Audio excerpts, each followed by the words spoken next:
कल एक वैष्णव ने प्रश्न किया था कि मंदिर को पीछे से प्रणाम क्यों नहीं करते भगवान को। तो मैंने उत्तर दिया था कि करते हैं, कर सकते हैं।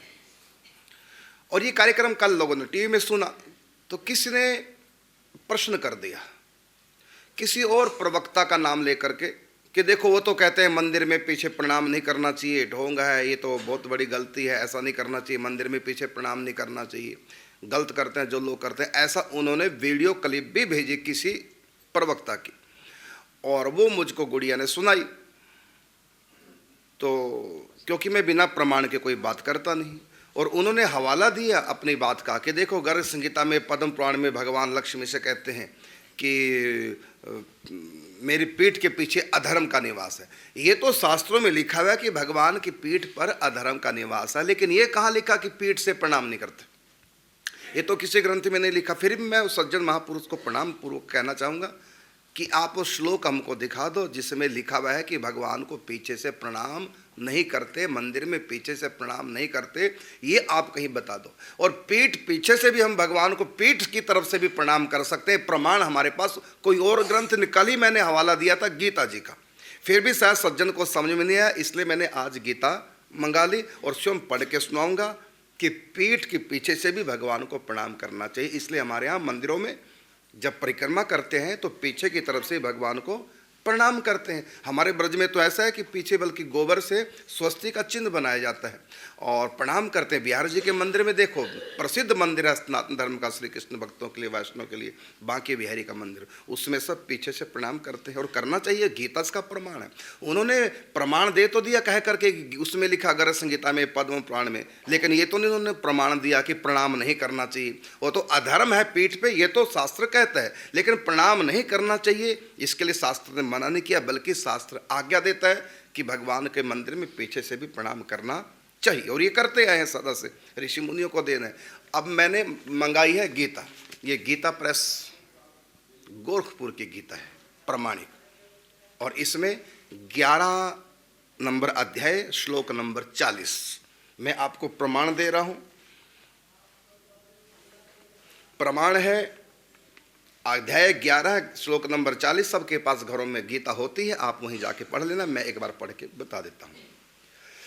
नमः पुरस्तादथ पृष्ठतस्ते नमोस्तुते सर्वत एव सर्व अनंत वीर्यामित विक्रमस्त्वं सर्वं समाप्नोसि ततोसि सर्वः।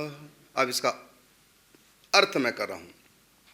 नमः पुरस्तात् पृष्ठ, पृष्ठस्ते, पृष्ठ अस्ते, पृष्ठ कहते हैं पीठ को। तो हिंदी में जो कहते हो मैं पढ़ के सुना रहा हूं। अर्जुन कहते हैं भगवान को, हे अनंत समर्थ वाले, आपके लिए आगे से और पीछे से भी, क्योंकि हम पृष्ठ शब्द, पृष्ठ का मतलब पीठ होता है संस्कृत में, मन पीठ की तरफ से मैं आपको प्रणाम कर रहा हूं। आगे से और पीछे से भी नमस्कार होए, हे सर्वात्मन, आपके लिए सब ओर से ही नमस्कार होवे। सब ओर से, और का मतलब यहाँ दिशा है, सब दिशाओं से, और 8 दिशाएं हैं। कौन सी?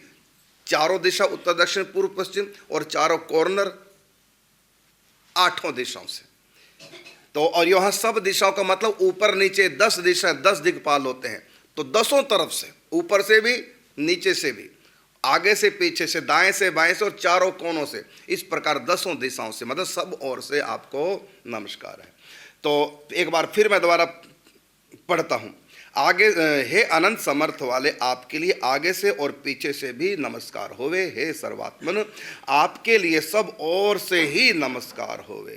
ये है 40 नंबर श्लोक, 11 नंबर अध्याय। आप स्वयं पढ़ लेना कि नमः पुरस्तात् दत्त पृष्ठस्ते, मैं आपको आगे से भी और पीठ का मतलब पीछे से भी प्रणाम कर रहा हूं। तो क्या अर्जुन ने अपराध किया था? क्या गीता में क्या गलत लिखा हुआ है? इसलिए जिन महापुरुष ने ये शब्द कहा है तो को कि ये गलत करते हैं सनातनी, ऐसा नहीं। और मैं कहना चाहूंगा कि आप मेरी भी वही बात माने जिसका मैं प्रमाण दूंगा। बिना प्रमाण के यदि मैं अपनी बता रहा हूं, यदि मैं बिना प्रमाण के कुछ कह रहा हूं तो आप उसको न माने और चाहे माने, आपकी स्वतंत्रता, आपकी श्रद्धा है। लेकिन जिस बात का मैं प्रमाण दे रहा हूं कि देखो लिखा हुआ है, तो आप उसको तो अवश्य अवश्य गांठ बांध करके अपने पास रखना। वैसे मैं बिना प्रमाण के कोई बात नहीं बोलता। कल भी मैंने प्रमाण दिया था, गीता में लिखा हुआ है कि पीठ पीछे से भी प्रणाम करना चाहिए, गीता में लिखा। हाँ, श्लोक नहीं बोला क्योंकि कहाँ तक याद करें श्लोक।